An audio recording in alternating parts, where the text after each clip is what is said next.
Welcome to More Than a Refresh, a podcast about data and the people who wrangle it. Our guest today is Andrés Arrieta. Andreas, introduce yourself. Hi, I'm Andrés. I'm the Director of Consumer Privacy Engineering at the Electronic Frontier Foundation, uh, where I just work on lots of privacy, competition, drones, and other things. And you were a guest previously, correct? Correct. And I think we discussed a lot of topics, and one of the topics that we didn't get to dive real deep in was the relationship between legislation and technology. Yeah. So let's go ahead and talk about that. I don't, legislation for a lot of people is, this either authoritarian thing or this boring thing or this slow moving thing, or they wonder how in the world you can pass, a 2,000 page bill for $1.5 trillion and not have read it. But in this particular case, the type of relationship, especially now between legislation and technology, is very important. And in my mind, one of the reasons that it's important is that largely the people who are representing us in Congress and the Senate really don't understand or know these things. Yeah.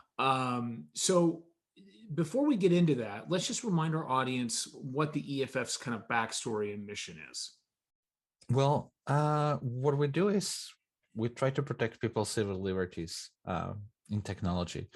We say a lot of times online, but sometimes technology goes beyond the traditional definition of online. So we just want to make sure that technologies are there to serve you, that they are improving your life, that there is innovation. We want to ensure that there is innovation, but at the same time that people are protected and it's not being abused. So it's interesting that you actually bring that up, because it brings up something that happened over the last few years in Europe, which is GDPR. Right. And for our listeners who don't know what GDPR is, it's a European data privacy type of deal.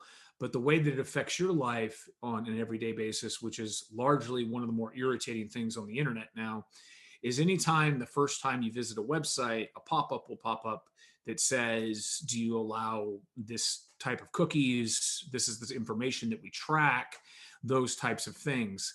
I have a question for you there. Now, I'm all for active disclosure of what you're going to do with data. Okay, I think that makes sense, especially from a personal level. It can be very irritating from a business perspective. But on the other hand, wouldn't it have made more sense, instead of literally reducing the usability of the global internet, just to not allow those types of tracking to occur in the first place? Well, it's not reducing the usability. I mean, companies are trying to make our lives hard so they can keep tracking willy. GDPR was about choice, right? GDPR was about respecting users' privacy and making that a default. Because we lived before in a world where, by default, when you were using these websites, services, and whatnot, they would track you. And if you had the option, you would have to figure out where the option was to not to have your privacy respected. So the GDPR said, no. The default is you cannot track people. If you do want to track people, you have to get their consent, which, hey, we like consent. That's how things should happen. You need to get consent of people. So all of these messages are about getting that consent, because, yeah, you're invading my privacy. I don't want people to just assume they can do that. So all of these messages that you get is because they're asking for your consent. They're not reducing the usability of the web. In fact, the GDPR specifically specifies that you cannot hurt the usability of your services based on this. So of course, they're not respecting that. And what we're seeing is really it's companies trying to make our lives really hard, trying to make it really annoying, because they know that people have notification fatigue, or in this case, they call it consent fatigue. And the objective is that you get so tired of seeing these messages all of the time, which are very complicated, and they don't have to be. Like, it is true that the GDPR says you have to be specific about what you have asked, what you're asking. You cannot just say, give me consent to everything, but you have to explain, hey, I want your consent for this and this and this and that. But what they do is they put a lot of text. They try to use different words that cause confusion. Like, if you look at a lot of the switches, if you really are trying to make sure that you're not consenting, to begin with, the biggest button, usually in green, it's I accept all, which should not be allowed, because we all know people just don't read and they just click on the biggest green button, assuming that is something like continue.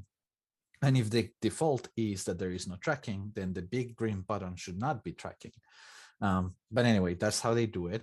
And sometimes you have all these switches that if you take the time to like really make sure you're not consenting into things, sometimes I really don't know, like, what's the switch supposed to be. Like, there's an on-off switch and it's like, is this turning on my consent or saying I don't consent?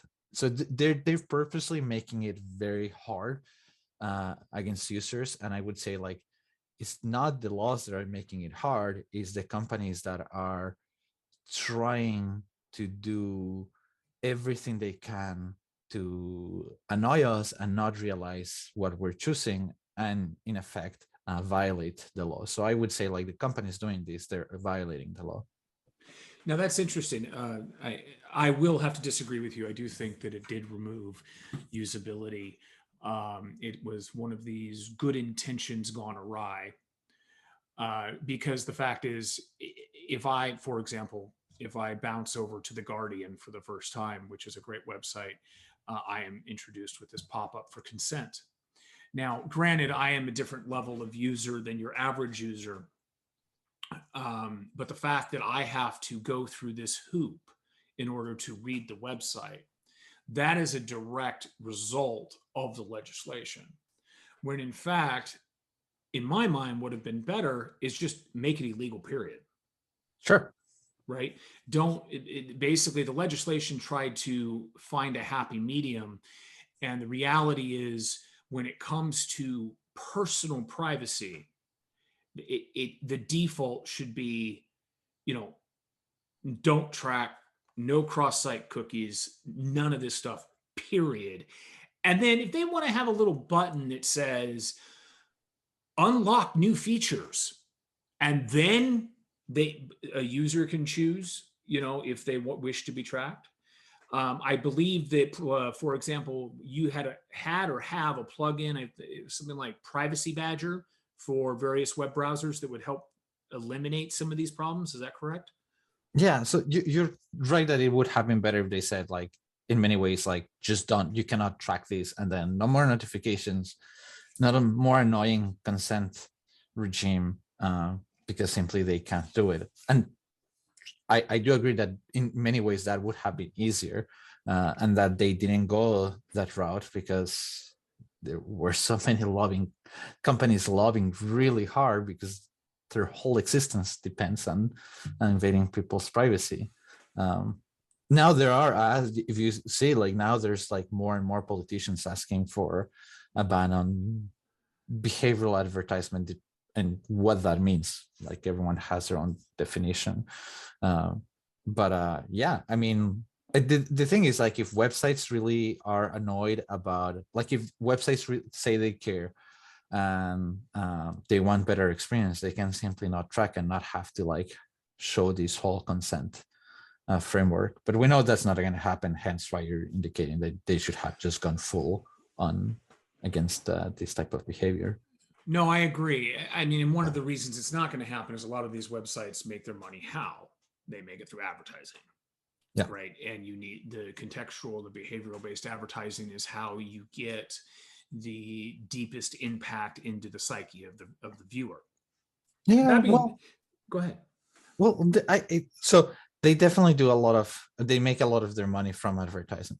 And it's a good question to ask, like, if the world be today is that all of these websites exist thanks to advertisement, what do you do? And I think the first thing is like, we're not saying that advertisement shouldn't exist. We're just saying like behaviorally targeted advertisement, for example, has been a big issue, right? And contextual advertisement that you mentioned has existed for a long time. It was the first type of advertisement. And for those that don't know what's the difference, is contextual is I visit a website about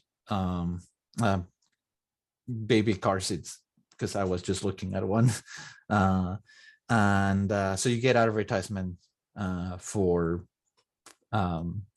parents or babies or whatever, because you're probably one of them.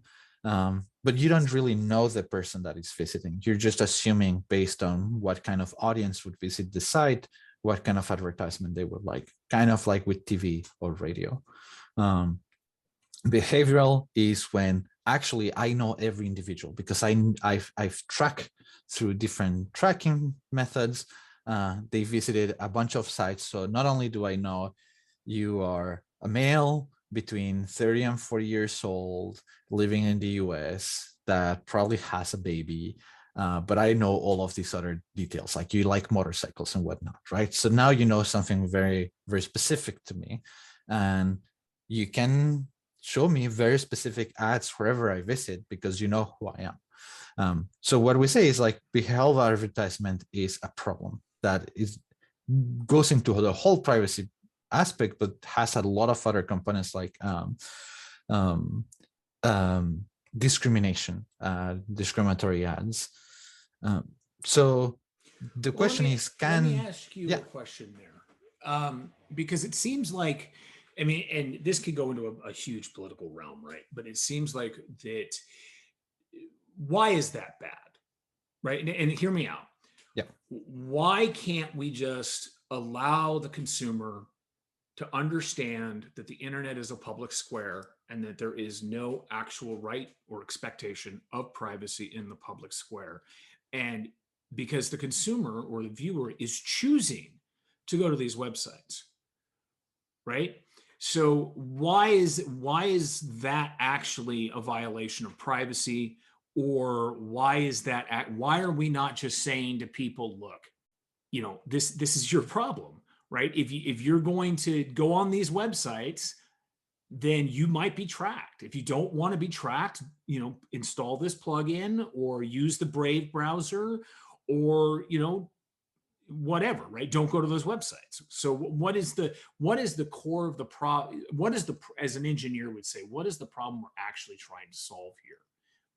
well, to begin with, the internet is not a public square. While some places are very public and whatnot, not every site that you visit is necessarily a public square. I think there is a legal definition for it, and I'm not a lawyer, so I'm not gonna try to define it.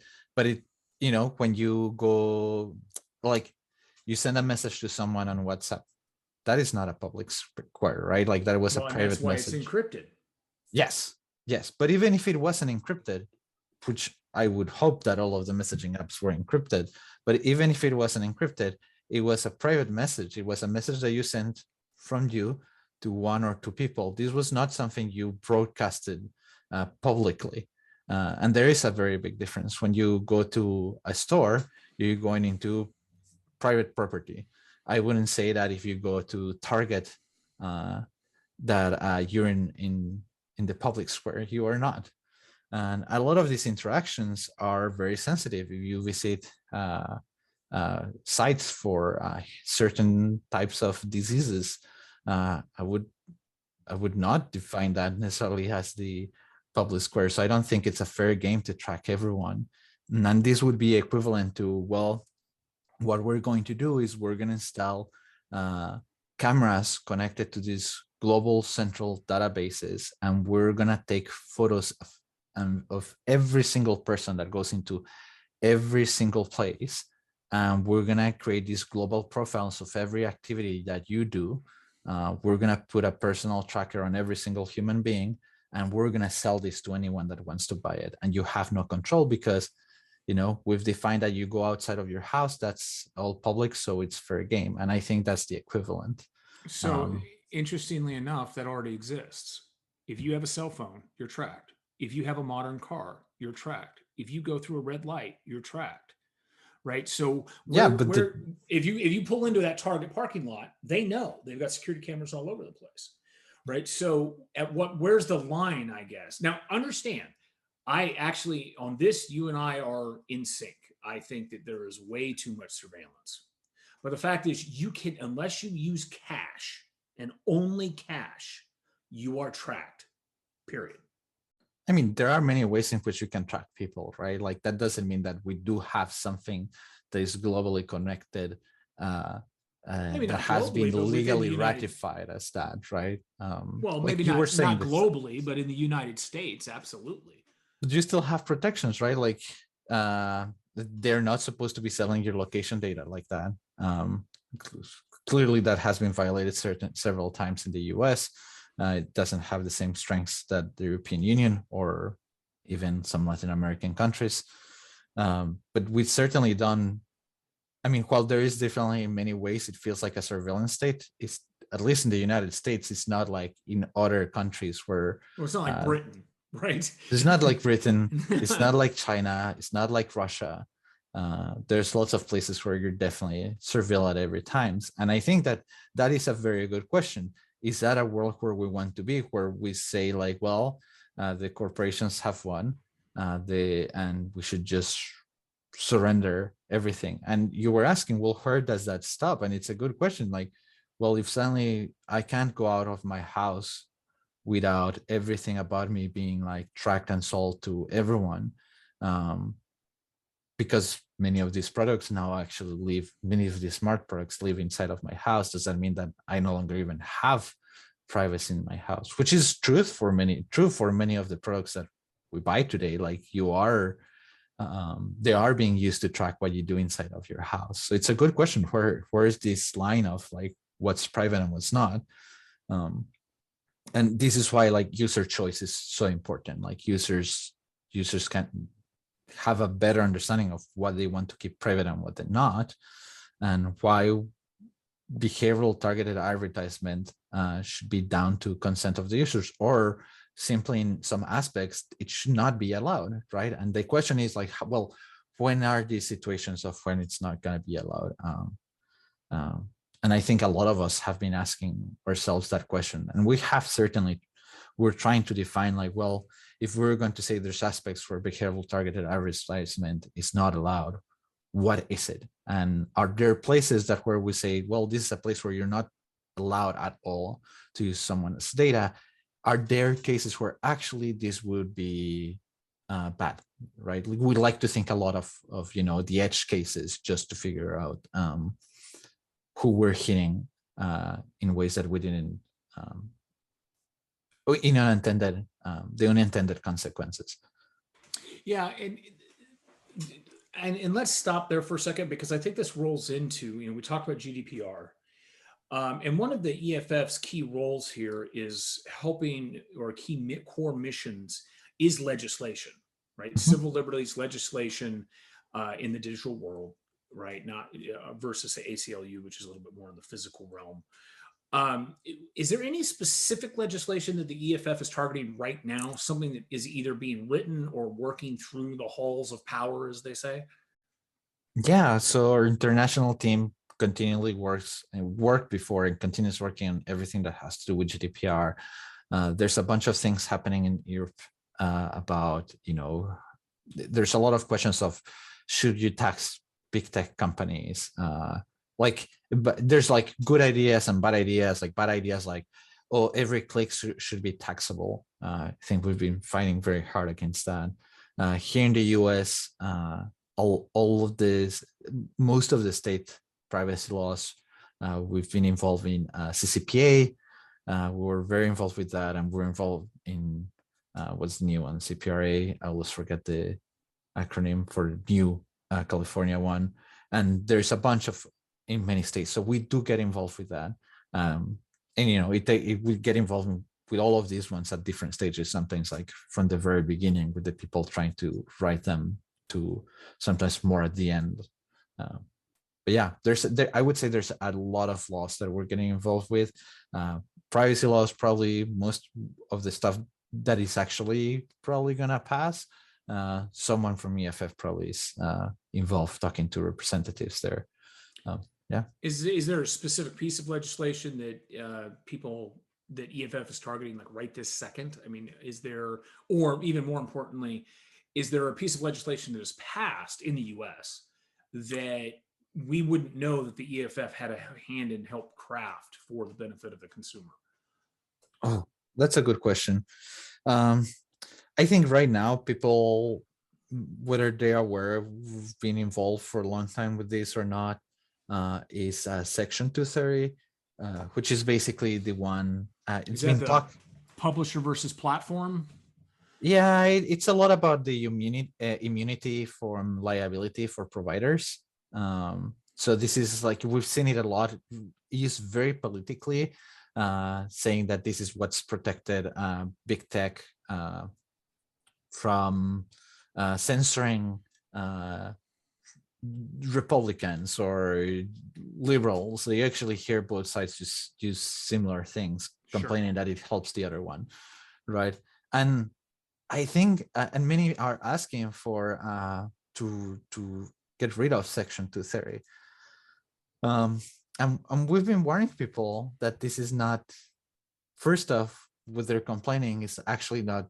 If they remove Section 230, it's not going to have the effect they want. A lot of the times we hear people complain about Section 230 because they don't want their voices to be censored, and they think that removing Section 230 will make it so they cannot censor them. And this will create the opposite effect, because Section 230 is creating this immunity for these platforms of these, for these providers, of saying, you know, you're not liable for the speech of someone else in your platform. So if you are a public forum, and you're giving that space, and someone says something horrible, we're not going to go after you for this.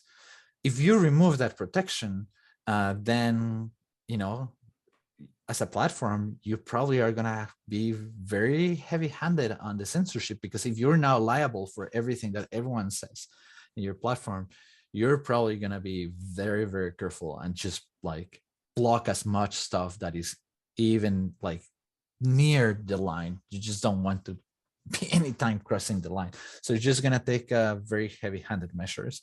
I think this is one of the big ones, because it's going to have such such a deep impact in a lot of our public forums and private forums and the internet that is not well understood. So this is a place where EFF has been working a lot. A lot of the lawyers have been like talking to representatives and trying to explain to them really what Section 230 is, how it works, and you know, if there's always concerns with it. Nothing is perfect, but find better solutions than just removing Section 230. So, and I think that's a big one that people should care about, that they should read. One of the, I would agree, and you know, one of the problems, you brought this up, you just said it, is that you're talking with a lot of legislators or legislators, and they don't actually understand what Section 230 is. Yeah. And I think that that is a fundamental problem with, you know, our government as a whole, is that our representatives really have no idea when it comes to a lot of this legislation. And it's the fact that they would even vote for it without understanding it, to me, really should be kind of considered criminal. They should abstain if they don't understand it. It doesn't matter that their buddy down the aisle voted yes or no. If they don't understand it, they shouldn't have a vote on it. That's what's called ethics. Yeah. That being said, what I think is a harder issue when it comes to this problem is that, like you said, websites would become very heavy-handed, and I think that they would. But websites already, when you take Facebook or Google, to a certain degree, determine, you know, what truth is, even when it's false, right? They'll view it through a particular lens. You know, a good example is COVID. You know, we don't need to get into that, but there was a lot of information that on whether you know, whatever side or argument you were about vaccines or causes of COVID or causes of death with COVID, whatever the case may be, both sides would largely pick a very particular lens that was exceedingly narrow, that was absolutely true through that lens. But when you widen the lens, it became a great deal more murky as to whether or not they were speaking fact, opinion, or motive. And I don't know that certainly Section 230 doesn't help that now, right? Because you still have this issue where someone will say something to the effect of, well, let's say the majority of people that died of COVID, they didn't die of COVID, they died of XYZ with COVID. And that's actually among a certain segment of the population is very popular because the majority of people who died from COVID had comorbidities, right? Now, I'm not getting into whether or not that's right or wrong or crazy or whatever, but a lot of websites would immediately censor that opinion. But if you look at the statistics, there's truth to that opinion. Whether or not it's fact, that's a different discussion. Right. I think you were talking about like why we're having all these conversations, and they're like, many of them are taking decisions that they don't truly understand. And it's not just them, it's the public, right? Like the public wants things that they clearly don't understand how it works.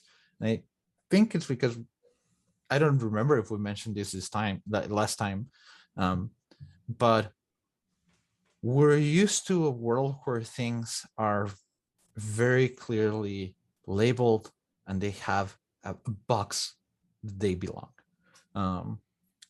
We have newspapers, and they have a very clearly defined box. You go to a store and it has a very clearly defined box, and even what you can find, you can buy in that store and what you cannot. So with that comes very clearly defined expectations about that box. And now we live in a world where many of these companies, if you ask someone like, what is this box, they have a hard time knowing what it is. We're seeing this with like the antitrust hearings, like having to define what a social network is, or like who is a competitor to Apple in gaming, or like in their app store, who are competitors, and seeing how much of a problem is to define these things. And so when you look at laws like Section 230, state laws in privacy, and all of these laws that seemingly have their own box and they're very clearly defined in a place, they actually aren't, right? Like they all hit these big companies that do so many things that are difficult to understand. And all these laws, although they supposedly touch different things, they all interact with each other. That I think that's why there's so much confusion about the state of things, especially in legislation, and why a lot of people don't understand it. Rightfully so, because of this, of how complicated our world has become, with only a few companies having become so big that they touch so much stuff that you're like, well, on one side they should be able to control what happens in their platform, right? Like they should decide what kind of speech they want there. They also are protected. But if they're so big and there's such a public sphere, and it is so important that if you're kicked out from this platform, you cannot speak to the world. It's not just like, oh, there's other platforms you can go to, but pretty much like if you're censoring this one, it's really hard to interact with the world. Do those still apply?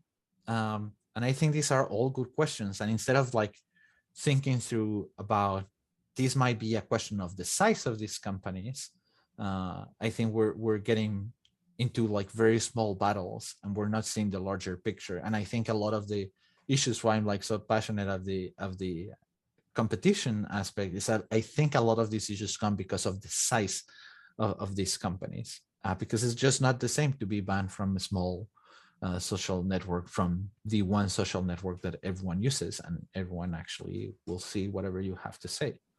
It's actually a good point. We did talk about that a little bit last time, about how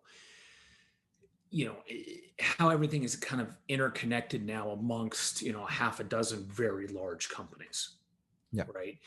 Um, if you ever don't believe this, just cancel Amazon. Watch how your world changes if you do not do business with Amazon. Now, I don't have a problem with Amazon. I think, they offer great benefits to their employees, they pay well, and they're exceedingly convenient. But I certainly see an issue with the fact that all the features that you get from Amazon.com are largely subsidized by the profits from AWS, Amazon Web Services, right? So, and then when you combine that with, say, Google, maybe you're not an Amazon person. Just try and get rid of Google. You can't. 85% of the world uses Google on some level. And now, and what I find interesting there is that as we continue through this conversation, is it's almost like the simpler the world becomes for the consumer. It's not that it's simpler, it's that there's an appearance of convenience. The more difficult it is to break out of that bubble, right? The fact that I can literally click a button and have vodka and an entire meal delivered in 35 minutes. Yeah. Right now, that's awesome as a treat, but it becomes a problem when it's your everyday, right? So let's get back to, I don't think a lot of people, even in our industry, right? Even in the tech industry, we certainly have a segment of the tech industry that is very into the political movements of societies. But largely, and I think this mirrors the population in general, they're not interested in what's going on in Washington unless it somehow immediately affects them. And I think that's true of anyone. You don't care what happened to your neighbor unless you hear about it and you know your neighbor, right? It didn't affect you, it didn't impact you. And even now, with how far technology has come, I think a lot of people just don't understand the impact, how it is adversely not only impacting them because they don't see it, they don't understand necessarily that the fact that you don't have to get off the couch for anything is actually really bad, right? But more importantly, I don't think that there's a disconnect between the citizen and the government itself, and why being part of drafting legislation is important, why you should know what's going through Congress, why you should be writing your representatives. Can you kind of give us a little bit of background on some of the things that maybe you've seen that have slid through, mainly because people aren't paying attention, that are actually adversely bad in EFF's mind for the citizen or the consumer? That's a very good question. On one side, I think it's going to be hard to make people care for things that do not impact them, right? And this is our job at EFF and other organizations. Like, our job is to make sure that we explain things well enough and clearly enough that people understand why it's important to them. More than going, and you should care about this even if it doesn't impact you. I mean, you're gonna, people have so many issues. Like, there's so much stuff happening in people's lives. I think we just need to do a better job of like explaining to them why it's important to them. Some of these things that have fallen through the cracks, I would say, like all the privacy laws, actually, they've been heavily undermined by industry because there hasn't been enough outcry from people. I mean, in California, even though it has one of the strongest privacy regulations in the country, the reality is that in many ways it's actually very weak. It's not even an opt-out model. It's basically, we already opt you into tracking, and it's not an opt-in, it's an opt-out. You have to go and like manually say, no, I don't want to be tracked, which is terrible. And we're seeing this attack on every single state. These giant lobbying from all sorts of companies. It's not just the traditional tech companies you think about, but like big media consortiums, networks like ISPs, TV, because they all have some sort of tracking technology, and they just don't want people to have privacy. They're making lots of money. So I think like this actually has been slipping through, and people haven't really noticed that a lot of laws have not passed, and whatever had decent stuff in it got removed really quickly because of the massive lobbying from all of these companies. So this is something people really need to pay attention to, because a lot of state laws have failed, or to me, like even if they pass, they fail if they really don't do anything for you, right? Like they're just posturing for whomever passed it to say like, oh, we care about your privacy, I passed this law, but it doesn't do anything. And of course, forget about having anything at a federal level. Like if we're having issues at a state level, at a federal level is such a much bigger issue, that what they're pushing for is to at a federal level say no, states laws do not cannot affect us. So I think this is a thing, like even though we've said that people are talking about privacy, I don't think people realize how many of these laws are getting killed every day. Well, the federal level is also a little more difficult because states have rights. Yep. Right. And that is something that a lot of people don't understand, is that in the United States, the federal government is actually supposed to be limited. It's supposed to be state by state, and there is certainly pros and cons to that. And I'm going to say something a little maybe adversarial or controversial here, which I never do. But why haven't we seen, and I'm not going to call out a particular representative because that wouldn't be fair, but let's say Representative X voted to allow, let's say, company Y to know what sex toys you buy, right? Because certainly that is something, especially when it comes to privacy, right? Most people by far consider that part of their lives private. Wouldn't that get the attention? Why aren't we being more bold in our advocacy of these privacy rights in a way that would directly speak to the actual citizen?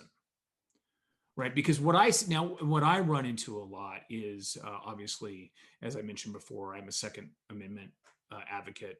So I see a lot of bogus laws going through in regards to the Second Amendment. And I'm not talking about things like you have to have training, right? I'm talking about things like magazine bans, which just literally make zero sense, but they vote for them anyway, right? But there are people that have, when it comes to that, right, that would speak to them, right? Every household on the planet, right, is going to say, whoa, even if they don't partake in that particular entertainment, they're going to recognize why that needs to be private and why that shouldn't be legal. But you never see that. It seems like the whole thing is always a massaging game to have the next nickel to hand to somebody else to hopefully get where you need to go. It's a good question. Maybe there are some things that we can get like the majority of people to agree that they're definitely very private. We do have kind of laws like that, which is mostly about discrimination, for example. Sure. Yes. We don't have things like that. I think like the Biden administration is kind of doing that now with this law about targeting kids. And this is probably an issue where it will maybe get a lot of support across the spectrum, across the political spectrum, on saying like, well, kids should not be exploited for this sort of data. So we'll see what happens with that. But well, it's a good you've question. got a good point there. That's always something that's bugged me, is that as a minor, you cannot legally enter into a contract unless it's on the internet. Right. Which that makes, I'm not even going to get into it because I'll just go ranty on you.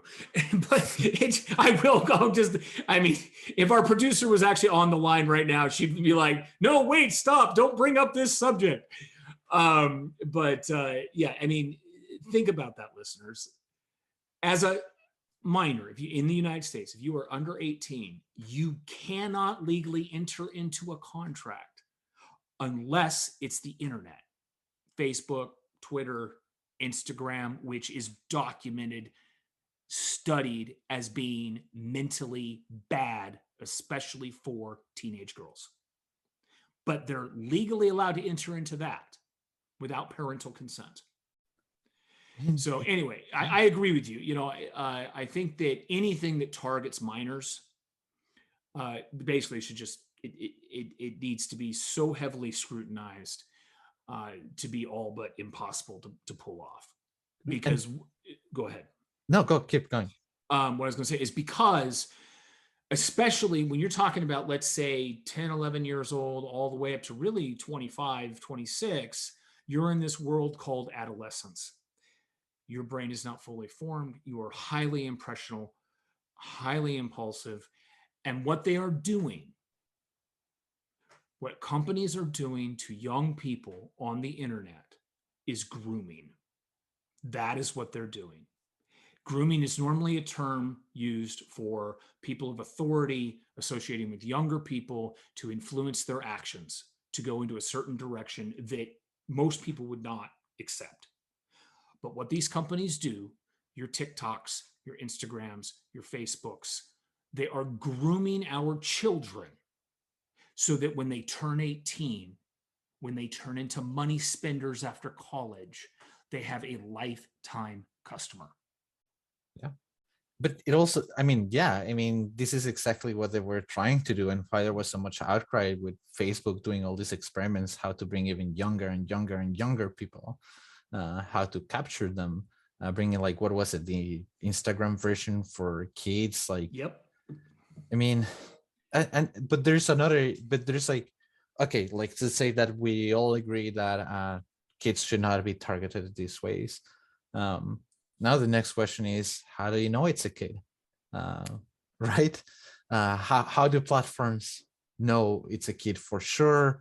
And what is the approach that we want to define? Do we want to define that, we have to establish something that you can sort of track to make sure it's a kid or it's not a kid? Or do we say, well, you have to do your best, but how do you define that? And I think those are going to be questions. Those are questions certainly that everyone is asking, especially in the tech platforms, because regardless of, and it's another question. Like, one of the things I think we wanted to get in last time, but we didn't get to so much, is there's things that are easier to do depending of the skill, right? If you're looking at checking out content, if you have very little content, it's obviously easier to do with people. If it's a much, much larger size, probably you need a bigger team, until it's just perhaps you need to use machine learning or something. But there's another question, is that some problems might be so incredibly hard that the only ones that can do it are the extremely big tech platforms. And maybe there are certain times where you're like, well, that's fine. If you cannot solve this problem, I'm sorry, but you shouldn't be in this space. And I think there are definitely cases of that. But that's another question when we think about these laws, which, I mean, obviously I don't want people to be tracked, and not just kids. But we need to be asking, are we making the problem long-term worse, in the sense of, are we letting them own us as for benevolent dictators? And I think that's a very good question. There's a reason why we've gotten here. You've touched on that for the complexity of the problem. So when you said, how do you know it's a kid? The first thing that popped in my head as a parent is age verification. Now, that is the simplest answer, age verification. Now, let's talk about the problems with privacy and age verification. Who has the data? Yeah. Is it a private company? Is it the government? Who's responsible if that data gets leaked or compromised? Mm-hmm. Right? When the census came through, and they knocked on my door, and I ignored them for the first like 3 weeks just because I didn't want to do it. But I finally opened the door, and I answered some of the questions. But then they started asking me information about my kids, and I point blank said, I'm not answering that. Right? And the gentleman was actually really cool about it, and he's like, nope, understand, it's your kids, that's the end of it. But that it illustrates the difficulty of the problem when we're talking about targeting kids in general, right? Because sure, we want kids to be able to evolve into the modern day, and the modern day is the social circle, is your Twitter follower, your Instagram followers, or whatever they call it, right? And you want to be able to engage on that level. But then we have this issue of, okay, you've been age verified to be, let's say you're 13, which means you are allowed to have access to this silo of data. And certain words will be filtered and blocked and that type of thing. But how do we know that who is saying that you're 13? Do you log in, you just give your birth date? Because that's what, that's what porn sites do, right? The only thing a porn site has to do is ask if you're 18. And if you say you're 18, your 12-year-old daughter can see porn, or your 10-year-old son, right? And kids are smart, right? They know that if it says, are you 18? They're like, well, of course I'm over 18. There's got to be something here I want to see, right? Even if they don't want to see it, they don't even realize what they just did. So then it comes back to, well, that's the parent's responsibility. Well, let's get real. Most 12 to 15-year-olds are more knowledgeable in technology than their parents. Yeah. They know how to have ghost accounts. They know how to have hidden apps. They know how to use incognito mode. Right? And the parent, even if they are reasonably technically literate, they go onto the computer, they look at their browser history. Well, the browser history has been cleared. They look at previous tabs that are open. Oh, she's just looking at beekeeper subreddits. But you don't have to join a subreddit to look at it. So she's also maybe looking, or he may be looking at, the not safe for work subreddit. You just don't know it because they're not subscribed to it. And then it comes back to privacy. At what point do you have privacy, and who has access to all your private stuff to give you privacy? I think that's something that people miss, is that, or don't understand, is that with this legislation, any of this legislation that comes across, whether it's good or bad, depending on your view, someone's going to have access to all that data that you don't want to have access to all that data, because that's how they're enforcing your privacy. So is it privacy at all? I mean, these are really good questions, right? And you were talking about like, well, who maybe the parents enforce it, right? And that's another difficult question. Like, how much privacy do these kids have from their own parents? Like, do the parents enforce it because they have absolute control on every communication they have, every interaction they have? And I'm not siding with one way or the other.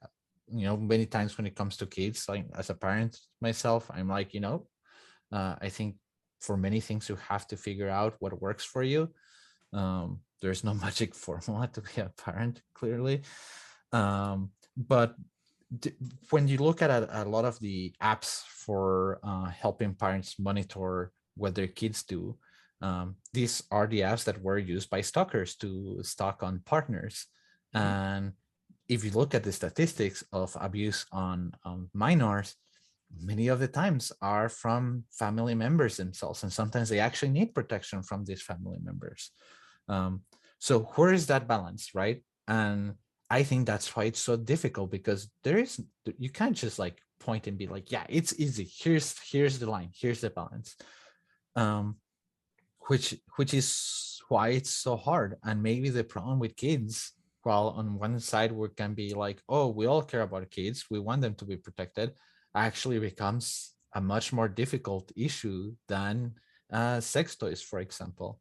Um, so I think you have a very good point of maybe we should start with like small pieces of where we can find places that are, easier to get most people to agree, and where probably there aren't as many loopholes. And I'm not sure exactly what that is.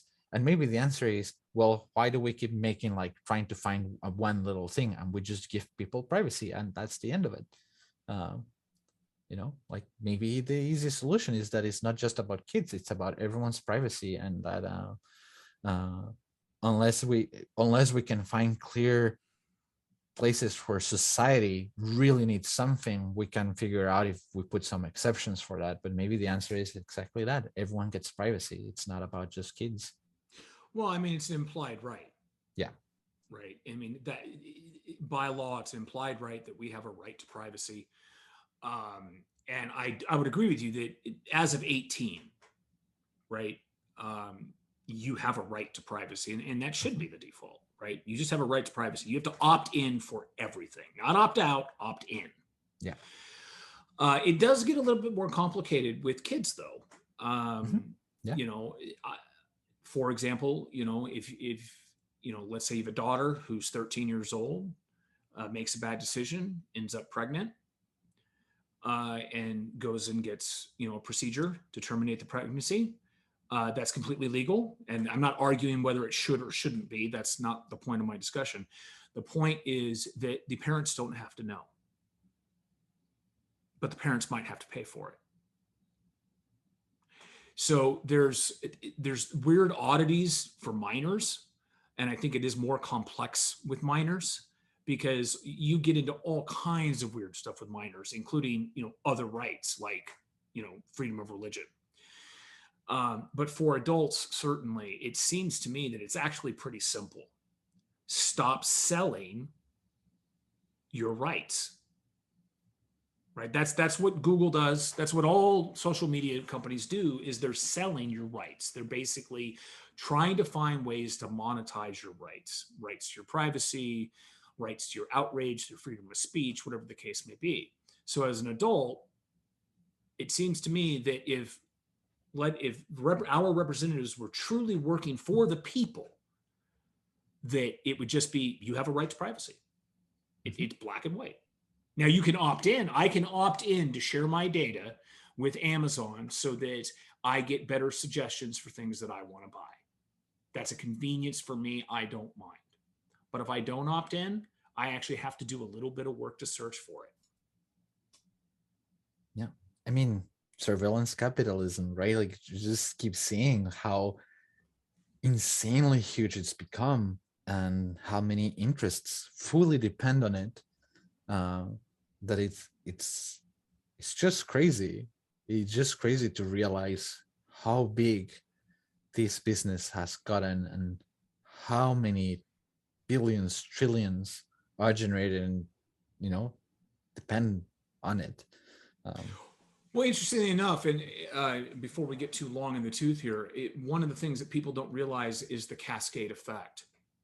So if we were to hobble Google or Microsoft or Amazon or Apple, you're talking about literally just within their organizations collectively, you could be talking about millions of families' income streams.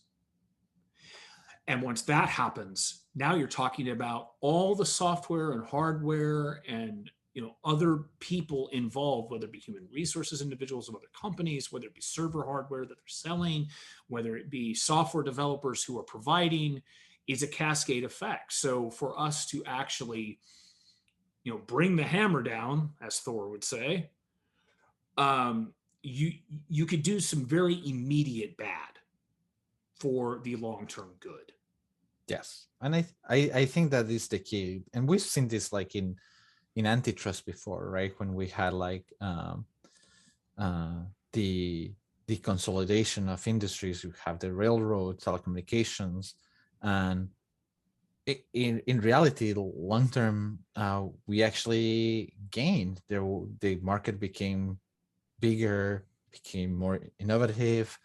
There was more money, insanely, like even like some of these people that were in charge of these huge companies ended up making more money anyways. But it's just a problem of inefficiency. And you were talking before about, people having lots of options versus few options. And that's another thing that we have to understand about human nature. We're not good at dealing with 100 different options. We don't like ask people how they find a product that there's like 100 of different products in Amazon, right? Like you don't look at them like, you're crazy. I'm very OCD already, and I do build like sell sheets of things I'm gonna buy. I am that OCD person that will like compare things and thoroughly study them, but I won't put like 100 different products.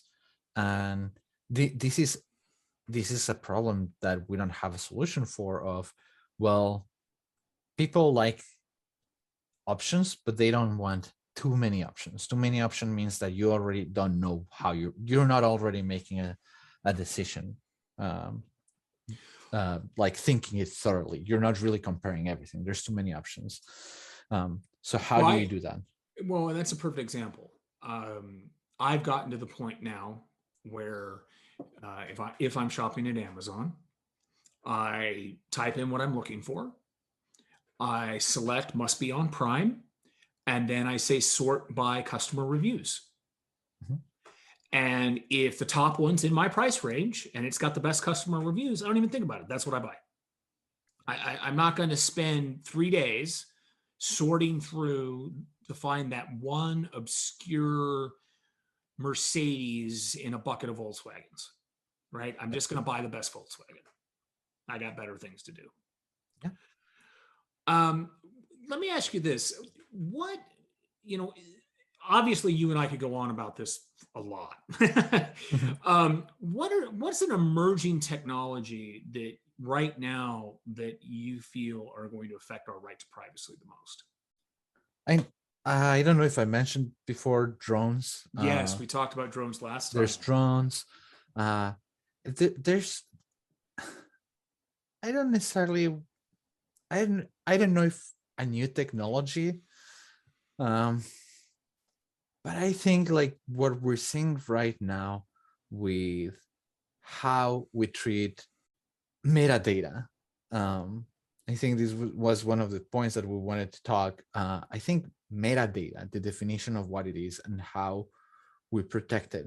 I think this is going to be one of the things that have a huge impact for privacy, because usually we think about, yeah. I was going to say, could you expound on that? Yeah. So for those that don't really know what metadata is, you have your content. Think of like you send a message to someone. So the data itself is this message. If I send JD, hey, how are you? Hey, how are you is the data.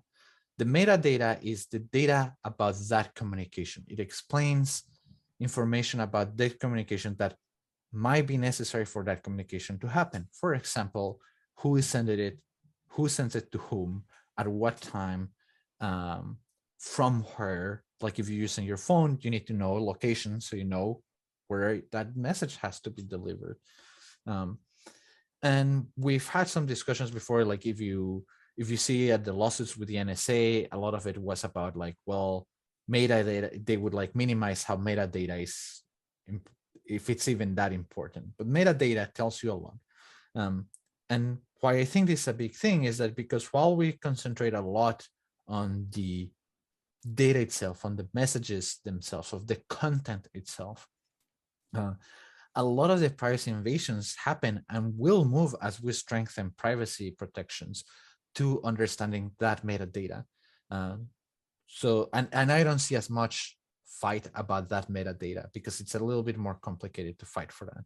And I will get into that. But, like if you're using your phone, there's a lot of location data when you call because it is needed for you to place a call. The system needs to know the location of the person you're calling so they can like ping their phone on that cell phone tower.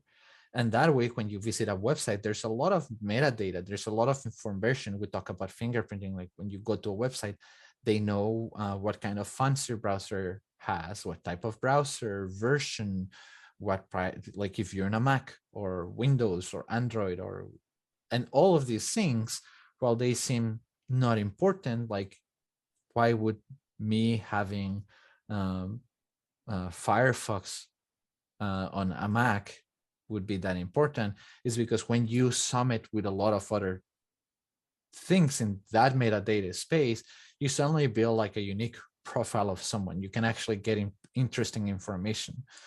If you already get the location, your zip code says a lot about you. You know, probably how much money you make, your race, your ethnicity, your gender. It all is tied up to your zip code. So I think like more than a technology, I think like as we're having these discussions about strengthening privacy, I want people to remember that it's not just about the data itself, the content, but the data surrounding it, the metadata that Well, we also have to protect. no, agreed. And I think, and I'm going to delve into this, but to kind of give you a uh, correlated technology when it comes to this metadata. One of the things that a lot of people have found a lot of convenience with, without considering the actual impact, is like Apple AirTags. Mhm. And this is actually a really neat technology. I don't want to take away from it when used appropriately, just like anything. It's a very cool technology. You've got this little thing the size of a quarter, you put it somewhere, and wherever it goes, you can track it. Well, some guy just put that in your daughter's backpack, and you don't know, she doesn't know, that type of thing. But why this is important is metadata is just what you said. It's real data, but a lot of people don't understand it because you don't see it. It's not real. They don't understand that you can actually correlate metadata on, for example, Firefox on a Mac. You can do a psychological profile based on that metadata and other metadata that's collected by the fact that you use Apple to determine what kind of consumer you are, how much money you have, because Apples tend to be more expensive than a PC, for example. And there's a lot of information that is, well, like you brought up email. There's a lot of information in the email metadata. A lot of information. I mean, as someone who came up when the only thing that email told you metadata wise was what machine it was sent from, what machine it was relayed through, and who received it. Right? It was basically four things. But now you can know whether or not the person uses encryption. You can know what services they're using.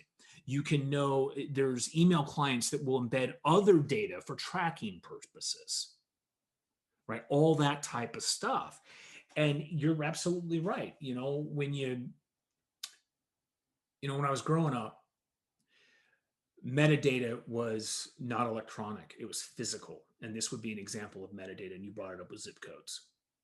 When you were looking for your first place to live, when you were on your own, what you do is you find the rich neighborhood and you find the poor neighborhood, and then you know where it is in the middle.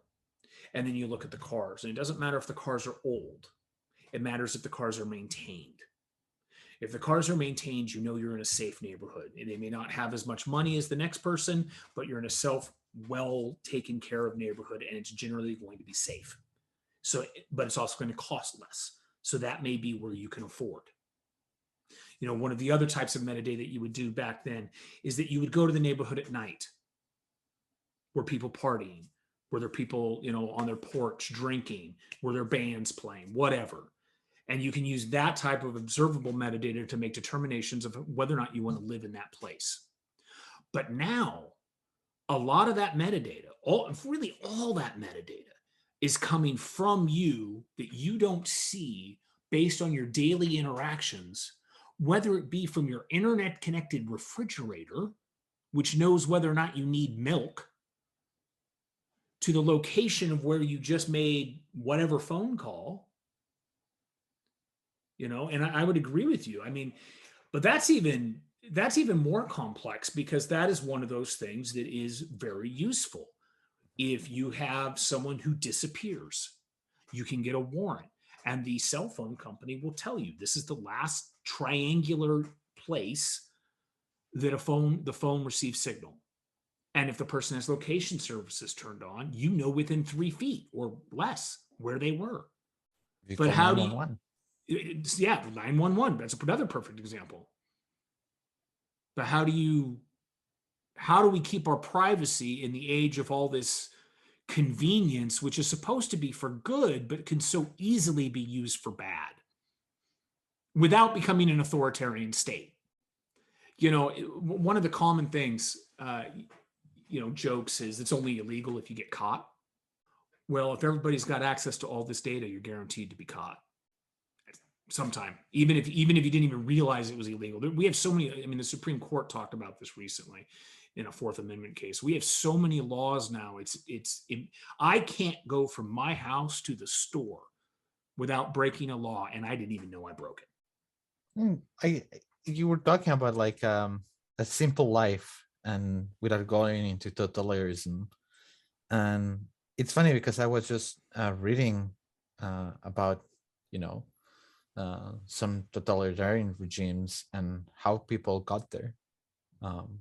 And it was a lot about, interesting enough, and it was an article from an intelligence officer, like explaining how they actually had their tactics. And a lot is like we trade many things for convenience, right? Like we trade a lot of freedoms because it's convenient, and sometimes that's okay. I'm not saying this is necessarily wrong, because like experiences, life, there's just so varied, but it is a good question. Like sometimes life is so fast, like we're moving so fast, there's so much happening that sometimes we're giving away things for a simpler life, an easier life, and we didn't like realize what we actually lost.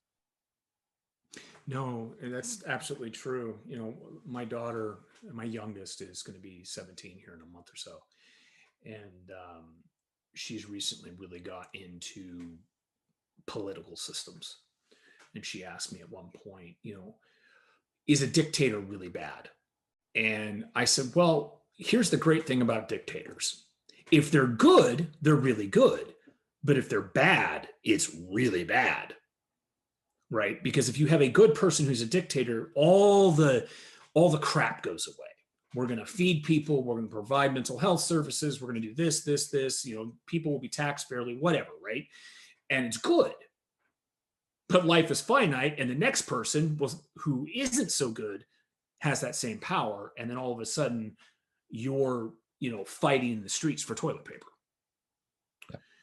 And I think that's the careful balance within the United States. Just our great experiment here over 250 years, whatever it is that trying to work that balance of power between individual liberty and representation and the safety of the populace, right? And the problem is that in the vein of safety, generally speaking, over time, if you look at history, the veil of safety always leads to an authoritarian state. We will install cameras on every corner so that you never have to worry about getting mugged, because we will have it on film. We will have it on a hard drive, for example. Now, that's a great warm and fuzzy feeling, but that also means they're going to know when you're making out with your girlfriend in the backseat of a car. And that is something that, frankly, is kind of a rite of passage, right? People don't need to know that that's happening. People already know that's happening. And you don't need to know that I chose to go to Hagen versus Safeway, even though they're the same corporation. You ever really want to have a good time, let's talk about how there isn't any actual choice with groceries. But with that, hey, listeners, and Andreas, thank you. Andreas is actually going to be giving the keynote at Postgres Conference Silicon Valley on April 7th and 8th at the Hilton San Jose. You can read about that at postgresconf.org. If anybody wants to attend, that'd be great. Andreas, thank you again for joining us. I'm hoping to have you on again. I think that any ways that you and I can just take a little time to share, argue, discuss, collaborate, and bring these points to the forefront of people's minds. Maybe we can get people a little bit more involved. I'm not suggesting that everybody will be involved, but even one more voice is a little bit more strength to protect the privacy and the rights of the individual from people that are trying to take them. And what I think a lot of listeners need to understand is it's not always the government, and I say this as a libertarian, it is not always the government that's trying to take your rights to privacy. A lot of times the government is actually trying to protect it. Not always, but a lot of times. Mm-hmm. So, Andreas, thank you again for participating. I really look forward to talking to you again. And that, my friends, has been More Than a Refresh, a podcast about data and the people who wrangle it.